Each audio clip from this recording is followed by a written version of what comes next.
Les secours s'activent samedi au Chili où l'état d'exception a été décrété la veille afin de lutter contre de violents feux de forêt qui s'étendent dans des régions touristiques du pays latino-américain, faisant craindre un bilan provisoire d'une dizaine de morts.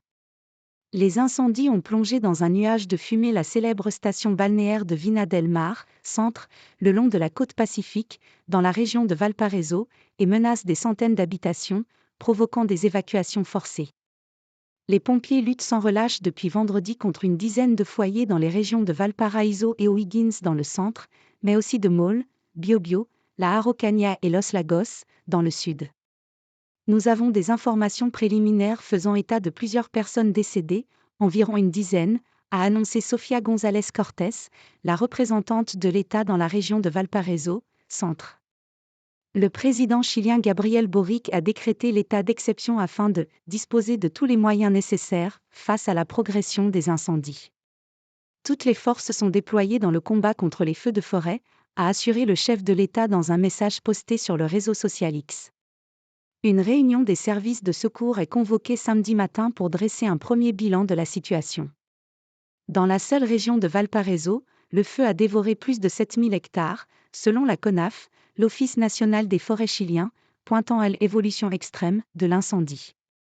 Des images devenues virales sur les réseaux sociaux, tournées par des automobilistes pris au piège, montrent les montagnes en proie aux flammes au bout de la fameuse route 68, un axe routier emprunté par des milliers de touristes pour se rendre vers les plages du Pacifique.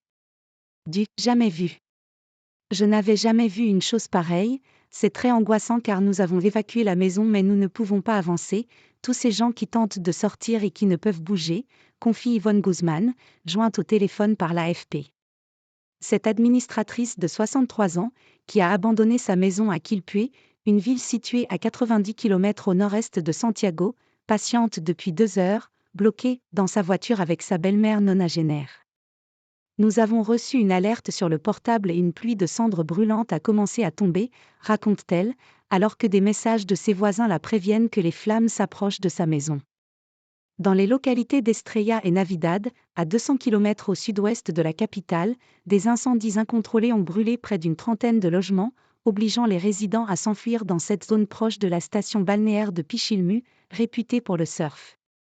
Depuis mercredi, la température frôle les 40 degrés dans le centre du Chili et la capitale Santiago.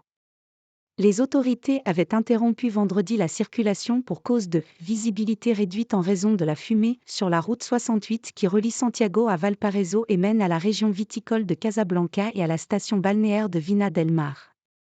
Ces épisodes sont de plus en plus récurrents, c'est pourquoi nous voyons tous les ans des records historiques de température, a expliqué à l'antenne chilienne de la chaîne CNN Pablo Lobo Stefani, chargé de la protection contre les incendies à la CONAF. Cette canicule résultant du phénomène climatique El Niño touche actuellement le cône sud de l'Amérique latine, en pleine période estivale, provoquant des incendies de forêt aggravés par le réchauffement climatique. Après le Chili et la Colombie, la vague de chaleur menace dans les prochains jours l'Argentine, le Paraguay et le Brésil.